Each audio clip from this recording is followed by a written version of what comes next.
What is up, everybody? Check it out. I love to learn, you love to learn. That's why we're here. We get better by learning from the best.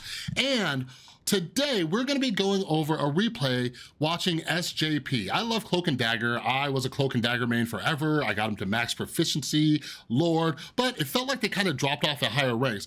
But Team Mutants actually dethroned Nightmare. Nightmare has won like every single tournament, and over the weekend, Team Mutants actually won. And SJP is one of the support players.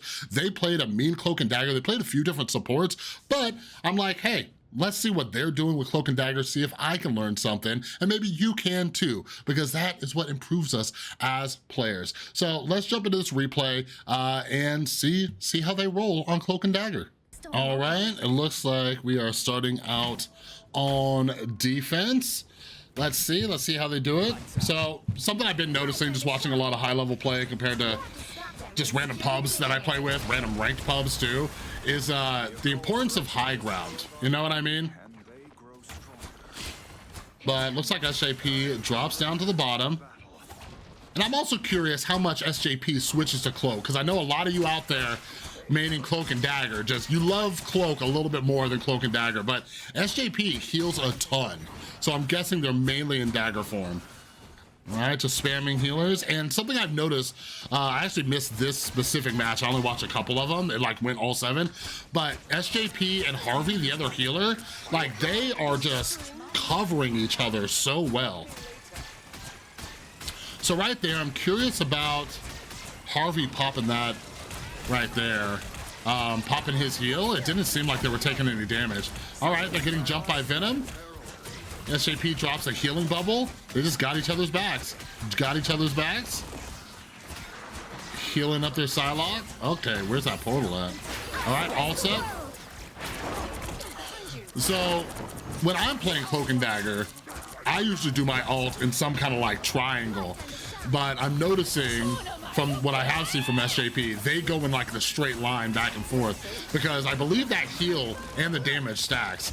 So the heal is like 220 per second, so you're basically invincible if you're stacking it. And then the damage is 30 per second, so that's gotta be like 90? Is that, correct me if I'm wrong, but I believe if you're stacking it like that, that's doing 90 damage per second? That's pretty crazy. All right. So all's quiet right now, just healing up the team. So they're just chilling in this arcade. I hate playing in here. I feel like I'm just stuck in this like death box and everybody is looking at me. But like, Mutants is a reliable team, so they're able to, you know, rely on their team to like keep the enemy out of the arcade as much as possible. And when you saw Nightmare converge on there, like the whole team comes and backs them up. Like, look at that. Look, everybody comes and back up. They have this nice little nook. Look, that was that the first time they switched to Cloak? Harvey just took SJP's ult, dropped another Cloak and Dagger ult. Dang. They're just holding this, aren't they? Look, now they just get to hang out. They get to hang out, just ask each other how their day's going, you know, and just waiting for Nightmare to figure out how they're gonna get in here. So Nightmare's tried everything. They've tried going main, they've tried going around the back. Let's see if something works for them.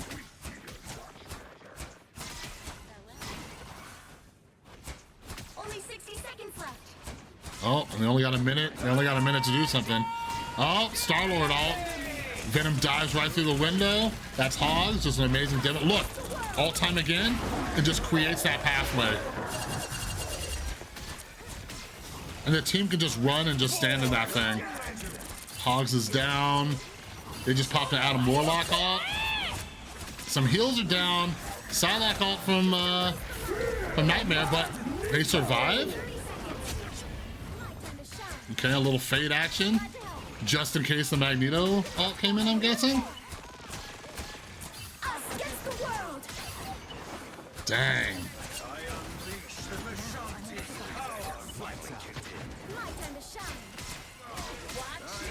All right, so now they're pushing up because it's towards the end, just applying the pressure after winning that fight and just making sure they don't even have a chance to get back in.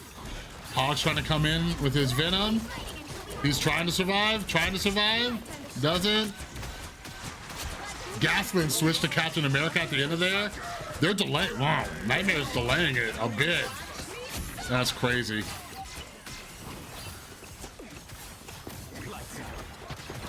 Was that their Loki? Hold on. Was that Mutants Loki who switched to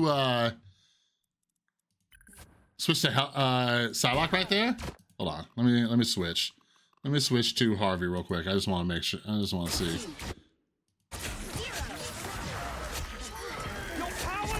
Yep. Nice. Just like, hey, get off this point. We're gonna hold it. That's crazy.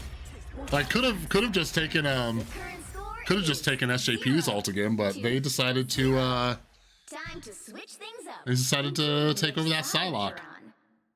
So wow. Nightmare is in a bad position right here.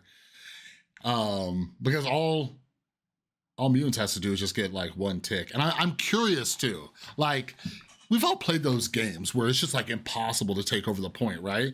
So like I'm curious, and maybe I'll do like a full replay review, just kind of checking from different angles, maybe watch from Nightmare's POV and stuff. But hold on, I'm gonna pause it real quick. But I'm curious like what they could do. What could they have done better right there to get in there? Like sometimes are you just like outplayed, or you're not, hitting your shots? You know what I mean? Because when you're at this like top level, is it the strategy, or is it just like that any given Sunday type deal where one team is just hitting their shots a little bit better, or they have better synergy, just that day and what's going on? But Team Nightmare, they've been playing together forever.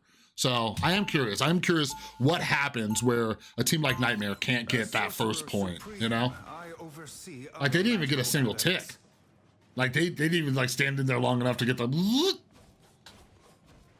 Like Mutants was just shutting them down. Oh, hold on. Let's get back over to SJP. 30 seconds before you attack. SJP, the person of the hour. And y'all, did you notice the minimal cloak play? What's their healing at right now? 13K healing. 13K healing, only 1,500 damage. Hey, all of you cloak mains out there, look at this. This is a North American champion right here. All right, they're maining dagger, not cloak. So pay attention, all of you cloak people. You guys kill me. You kill me. I've been playing some different roles lately, and you cloak players, you're brutal. I think that's what happens when people are like, well, I guess DPS is taken, so I'll just, I'll try to get kills as a strategist. All right, let's see what route these people take over on Mutants. All right, busting out the left side wall. Walking up with Strange. Nightmare has the high ground. All right, going around back. See, like right here, I'm just getting spammed from the front. That's what's happening to me. Okay, switch to cloak, but pop the bubble. The bubble into the cloak, Just had a little safety to do some damage. But look how they're in there. So I wonder if that's what happened. If you notice, remember on the last one, I was just like, oh, I'm noticing a lot more like high ground play, right? And Mutants, they fell back down to the point super quick, and the majority of them started playing from the actual point, right? Right here, if you look back, and sorry, this is what I do. Those of you who don't know, I used to be back in the Counter-Strike days. I used to do professional Counter-Strike analysis. So this is what I do. I like learning, I like seeing, everything like that. But yeah, look, you got one, you still got one up here. Could argue, we got Super Gomez might have fallen through the roof, but the majority of them are still just high ground. And I was saying this, I think in another video, another one of these replay reviews I watched, where I was wondering, I'm like, should they just go low instead, I think that's something to, take into consideration, even though high ground does have such an advantage. Like, look at this. If Nightmare steps off the point for a second, they're donezo. They're donezo. 1-2-0. Dang, that was a quick match. That was like a total of like 5 whole minutes. Dang. Yeah, great stuff. And yeah, I'm definitely gonna keep a lookout for more Cloak and Dagger play, but excellent play from SJP. I learned a lot. I hope you did too. Look at that healing. 15K just by maining that dagger, but also the way that SJP and Harvey just like stayed together on defense. I watched another replay of them. It was the same thing. They were just together, and it really helped counter the Venom, Hogs's Venom, who he played like most of the tournament. And like, if you're a healer, you know how annoying it could be when you're getting dove like all the time, you know what I mean? So the strat is to stay together and heal each other, and you can usually do some damage too. Like Loki does a decent amount of damage, Cloak does some damage. So if they dive you and you're healing each other, once you heal up and that person's taking damage, like they are in trouble. So yeah, excellent play. Let me know your thoughts. What did you gain from this little replay review? And yeah, I hope to do some more. Maybe I'll watch Harvey because I do want to learn some Loki. I'm also trying to learn some Doctor Strange, so maybe I'll review some TTK. I don't know, we'll see where the coming days take us. And make sure you stick around, make sure you subscribe, ring that notification bell, because I do wanna do a video on the top team compositions from this tournament. But again, congratulations to Mutants, excellent gameplay from SJP, and thank you all for watching. Have an amazing rest of your day. I'll see you in the next one.